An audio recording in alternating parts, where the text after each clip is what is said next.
بسم اللہ الرحمن الرحیم۔ السلام علیکم۔ روزی ووز چینل میں آپ سب کو خوش آمدید۔ آج میں آپ کے لیے ایک بہت ہی اچھی اور دلچسپ کہانی لے کر آئی ہوں۔ کہانی شروع کرنے سے پہلے آپ سب سے گزارش ہے کہ آپ نے اگر ابھی تک میرے چینل کو سبسکرائب نہیں کیا تو برائے مہربانی میرے چینل کو سبسکرائب کیجیے اور ساتھ جو بیل آئیکن ہے اس کو بھی کلک کیجیے تاکہ ہر نئی آنے والی ویڈیو آپ تک آسانی سے پہنچ سکے۔ اماں کالج میں داخلہ دلوانے پر راضی نہ تھی۔ میں نے رو رو کر برا حال کر دیا۔ انہیں مجبوراً مجھے کالج بھیجنا پڑا۔ جوان بیٹی کی ماں کو وہم ستاتے ہیں۔ وہی ہوا جس کا ڈر تھا۔ کالج کا دوسرا دن تھا۔ گھر سے نکلی تو دو آنکھیں تعاقب کرنے لگی۔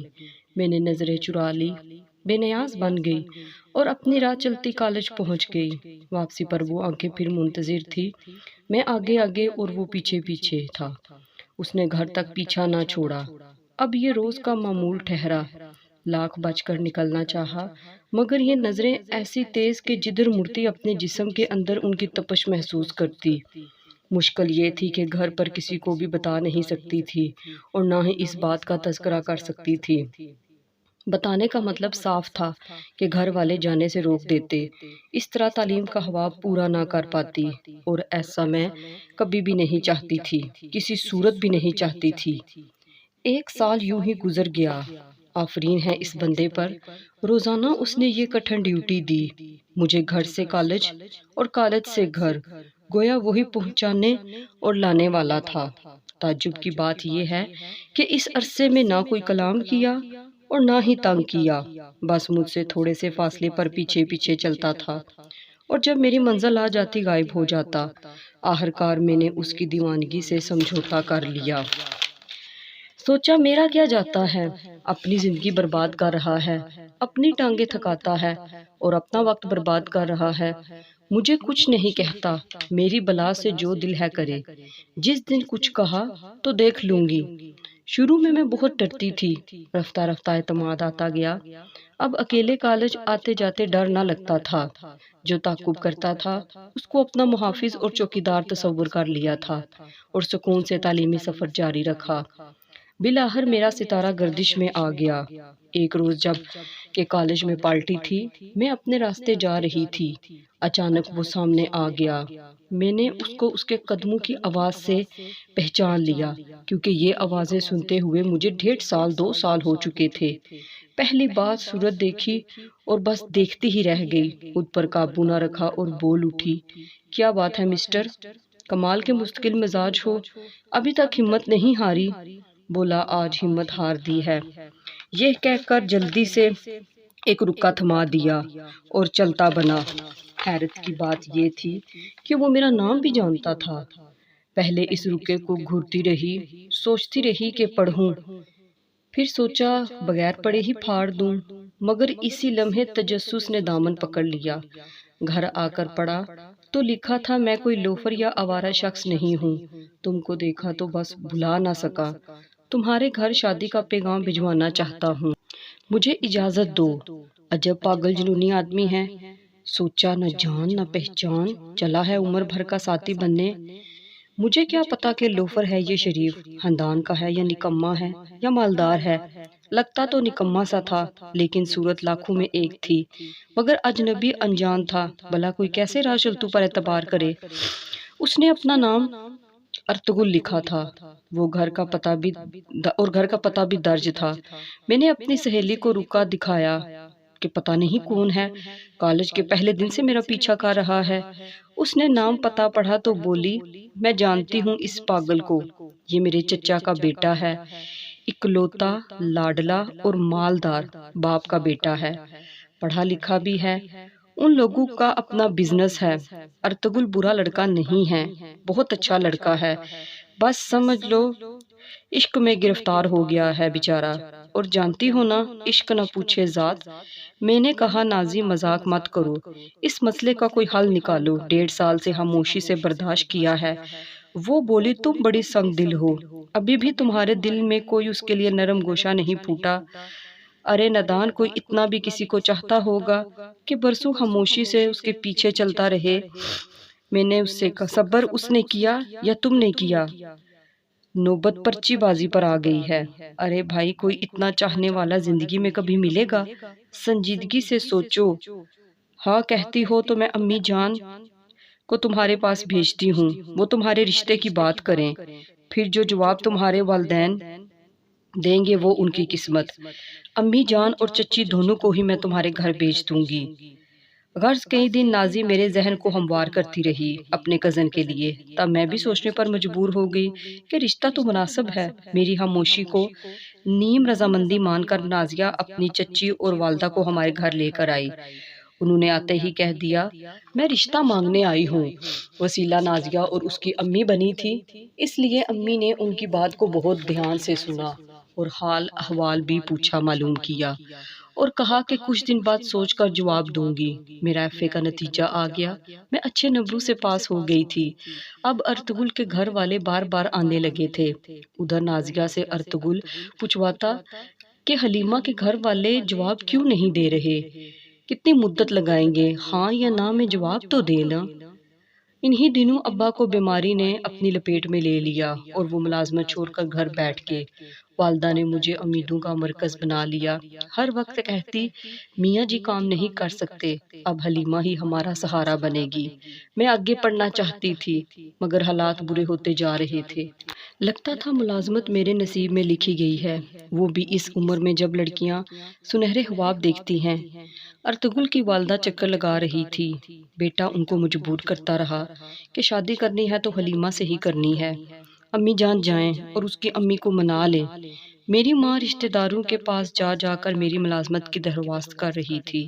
ایک روز امی کے ایک کزن آئے اور کہا کہ حلیمہ کے لیے ملازمت ڈھونڈ لی ہے، اگر کرنی ہے تو درخواست اور مطلوبہ کاغذات دے دو۔ میری تو جان جا رہی تھی، میں ملازمت کی چکی میں پسنا نہیں چاہتی تھی، لیکن والدہ میری ملازمت ملنے پر خوش تھی اور اپنے کزن کو دعائیں دینے لگی، بھیا اللہ تعالیٰ تم کو اس کا اجر دے، تم نے ہم پر بہت بڑا احسان کیا ہے۔ حلیمہ نے جو پڑھنا تھا پڑھ لیا، اب اس کو ملازمت کرنا ہوگی اور بچوں کو پڑھوانا ہوگا، بچوں کا بھی اسکول جاری رکھنا ہے، کم از کم یہ بچے میٹرک کر لیں، بہن بھائی ہیں اس کے یہ، پھر حلیمہ کی شادی کا سوچوں گی۔ امی کی بات سن کر میرا دل بجھ گیا، اپنے کمرے میں جا کر چپ چاپ لیٹ گئی۔ اسی وقت ماں کمرے میں آئی اور مجھے لیٹا پایا تو سمجھ گئی کہ میں افسردہ ہوں۔ سر پر ہاتھ رکھ کر پھیر کر کہا، میری بچی رنجیدہ نہ ہو، تم پریشان نہ ہو، یہ میری مرضی، یہ میں اپنی مرضی سے نہیں کر رہی بلکہ یہ میری مجبوری ہے۔ تمہارے والد کو کینسر ہو گیا ہے، ان کی زندگی کے دن زیادہ نہیں ہیں، میں مجبور ہوں، ورنہ کون ماں یہ نہیں چاہتی کہ اس کی بیٹی دلہن بنے، اس کا گھر آباد ہو، مگر کبھی کبھی بڑے بہن بھائیوں کو چھوٹے بہن بھائیوں کے لیے قربانی دینا پڑتی ہے، یہ ان کی زندگی کا سوال ہوتا ہے۔ میں نے بامشکل آنسو پی لیے اور کہا، امی جان فکر نہ کریں، میں ملازمت کروں گی، آپ کی امیدوں پر پورا اتروں گی، بڑی جو ہوں میں نہیں تو اور کون قربانی دے گا۔ وہ تمام رات کروٹیں بدلتے گزر گئی، کبھی مستقبل کے سنہرے خواب آواز دیتے اور کبھی ارطغرل کا خیال آ جاتا جس نے 1.5 سال چپ چاپ میرے ساتھ چل کر محبت کی انوکھی اور انکہی کہانی میرے دل پر رقم کر دی تھی۔ ہوا میں نے عہد کر لیا کہ مجھ پر قیامت بھی ٹوٹ جائے تب بھی گھر والوں کا سہارا بنوں گی۔ صبح اٹھ گئی، تیار ہوئی تو ماں کی آنکھوں نے میرا ارادہ بھانپ لیا اور بولی، بیٹی بے شک ہمارا سہارا نہ بنو، لیکن کوئی ایسا قدم نہ اٹھانا جس سے تمہارے بوڑھے باپ کی عزت مٹی میں مل جائے۔ واقعی ماں کی نظریں دیوار سے ادھر بھی دیکھ لیتی ہیں۔ میں ارطغرل سے ملنے جا رہی تھی، اب وہ میرا انتظار کرنا چھوڑ دے، اپنی امی کو ہمارے گھر نہ بھیجے کیونکہ اپنے کنبے کے لیے قربانی دینے پر مجبور ہوں۔ نازیہ کے ذریعے میں نے اس سے ملاقات کی تو ارطغرل میری باتیں سن کر ناراض ہو گیا۔ تم محبت کو مذاق سمجھتی ہو مگر عشق مذاق نہیں، وہ عشق ہوتا ہے، انسان عقل سے جاتے ہیں اور پھر جان سے، مگر وہ اس راہ کو ترک نہیں کرتے جس پر چل کر عشق کی منزلیں طے کی جاتی ہیں۔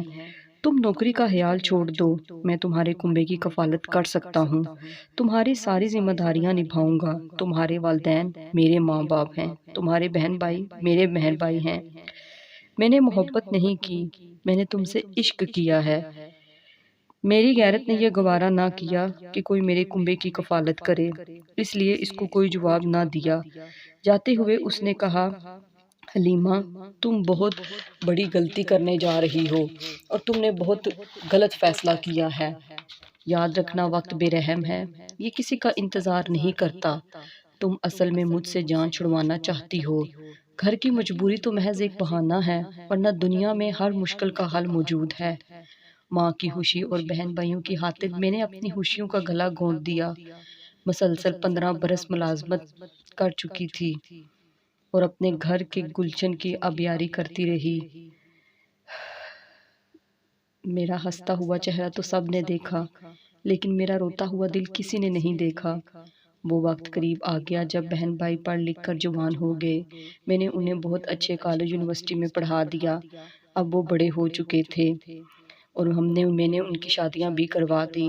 والدین کی وفات کے بعد میرے بھائیوں کی بھی جب شادیاں ہو گئی تو میری بھابھیوں نے مجھے ساتھ رکھنا پسند نہ کیا اور بھائیوں کو ورگلانے لگی کہ ہم اس کے ساتھ نہیں رہ سکتے۔ میرے بھائیوں نے مجھے گھر سے نکال دیا اور اب میں جیون کی کشتی کھینچنے اکیلی رہ گئی۔ جب عمر 42 سال ہوئی تو ارطغرل کی یاد آئی اور اس کی باتیں کہ وقت کسی کا انتظار نہیں کرتا اور وقت بہت بے رحم ہوتا ہے۔ میرا دل بہت بجھ سا گیا تھا۔ سوچا نازیہ سے مل لوں، وہ شادی کر کے دوسرے شہر چلی گئی تھی۔ سوچا اپنی پیاری سہیلی سے مل لوں گی تو افسردہ دل شاید بہتر ہو جائے گا۔ نازیہ سے ملنے میں دوسرے شہر گئی، اس نے میرا بہت اچھا استقبال کیا۔ پچھلے ماضی کے گلے شکوے کچھ ہوئے، کچھ ماضی کی باتیں دہرائی۔ اچانک ہی اس نے بتایا کہ مدت کے بعد ارطغرل بیرون ملک سے لوٹ آیا ہے اور کل اس کے اعزاز میں ہم نے دعوت کی ہے۔ اسے خبر نہیں ہے کہ تم آئی ہوئی ہو۔ میں نے کہا اسے بتانا بھی نہیں۔ یہ سن کر وہ خاموش ہو گئی۔ رات کھانے پہ نازیہ کے گھر بہت لوگوں کی آمد ہو گئی۔ کھانا کھاتے وقت میں نے محسوس کیا کہ 2 نگاہیں میرا تعاقب کر رہی ہیں۔ نہ جانے اس دن مجھ میں ایسی کون سی کشش اود کر آئی تھی کہ ایک شخص مجھے دیکھے جا رہا تھا۔ میں نے اپنی آب و گیا زندگی سے سمجھوتا کر لیا تھا۔ بہن بھائی چھوڑ گئے تو زندگی ختم ہو گئی، اب بڑھاپے کی سرحد پر تھی۔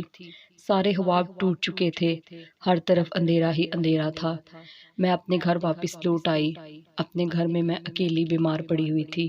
مجھے بہت سخت بخار ہو گیا۔ کوئی میرے پاس ایسا نہیں تھا جو مجھے پانی یا دوائی دیتا۔ اس دن مجھے ارطغرل کی باتیں بہت یاد آئی، جس نے کہا کہ وقت بڑا بے رحم ہے، یہ کسی کا انتظار نہیں کرتا۔ ابھی انہی سوچوں میں گم تھی کہ شام کا وقت تھا، دروازے پر گھنٹی بجی۔ میں سوچنے لگی کہ یہاں کون آیا ہوگا۔ میں نے بڑی مشکل سے اٹھ کر دروازہ کھولا تو دیکھا تو ارطغرل تھا۔ جب ارطغرل نے یہ میری حالت دیکھی تو نازیہ بھی اس کے ساتھ تھی۔ اس نے اور نازیہ نے مجھے پکڑ کر بیڈ پر لٹایا اور اس کے بعد مجھے ڈاکٹر کے پاس لے گئے، مجھے دوائی بھی لا کر دی اور میری خوب خدمت کی۔ نازیہ نے میرے لیے یخنی بھی بنائی اور مجھے پلائی، جس کے بعد میں اس قابل ہو گئی کہ میں اٹھ کر کھڑی ہو سکوں اور اپنے پیروں پر کھڑی ہوئی۔ تبھی ارطغرل نے کہا، نازیہ کے گھر تمہیں دیکھا تو پرانا گھاؤ جو تھا وہ ہرا ہو گیا۔ نازی کو مجبور کر کے لایا ہوں۔ تم سے کہا تھا نا کہ وقت کسی کا انتظار نہیں کرتا، لیکن دیکھو میں نے تمہارا انتظار کیا اور ابھی تک کر رہا ہوں، کیونکہ میں وقت نہیں ہوں اور بے رحم بھی نہیں ہوں۔ تم بے رحم تھی، مجھے ٹھکرا دیا اور آج تم کتنی تنہا ہو، کوئی تمہارے ساتھ نہیں ہے۔ اس دن میری بات مان لیتی، میں تمہارے گھر کا سہارا بنتا۔ ارطغرل تم کیوں کر سمجھو گے، یوں بھی دکھ ملے ویسے بھی ملتے۔ انسان اپنی انا کو توڑ کر کبھی سالم نہیں رہتا۔ تم نے عشق کیا تبھی تم ثابت قدم رہے۔ میں نے عشق نہیں کیا تھا، تمہارا رشتہ مناسب لگا، اچھے لگے اور شادی میری عمر کا تقاضا تھا، مگر تمہارا احسان نہ میں لے سکی، مجھے معاف کر دینا۔ راہ عشق میں معافی نہیں ہوتی، اس نے جواب دیا۔ تم کو معافی مل جائے گی، مگر مجھے معافی نہ ملے گی۔ میں جب تک جیوں گا سولی پر لٹکتا رہوں گا، کیونکہ میں نے عشق کیا ہے۔ میں تمہاری بات نہ سمجھ سکا تھا، تم بھی ویسے ہی میری بات نہیں سمجھ سکتی۔ میں دنیا گھوم آیا ہوں، گھاٹ گھاٹ کا پانی پیا ہے، مگر شادی نہیں کی۔ تم مجھ سے شادی کر لو۔ میں نے ہنستے ہوئے جواب دیا، شادی کا وقت بیت گیا ہے، اب کیا شادی کرنی؟ اب شادی کرتے ہوئے اچھی لگوں گی۔ شادی کا جب وقت تھا تب نے کی تو اب کیا؟ اب پینشن ملتی ہے، آسانی سے گزارا ہو جاتا ہے۔ نازیہ نے ہار نہ مانی، آخر میری اور ارطغرل کی شادی کروا کر ہی دم لیا۔ آج ارطغرل کہتے ہیں، ہم نے سنہری حبابوں کی طرح شادی نہیں کی، پھر بھی ایک دوسرے کے ساتھ ہیں۔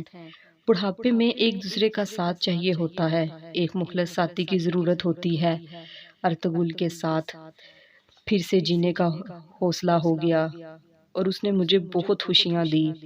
آج بھی جب دو آنکھیں تعاقب کرتی ہیں تو کہتی ہوں، ارطغرل تم بڑے مستقل مزاج ہو، تمہارے جیسے عشق کی مثال دنیا میں ملنا مشکل ہے۔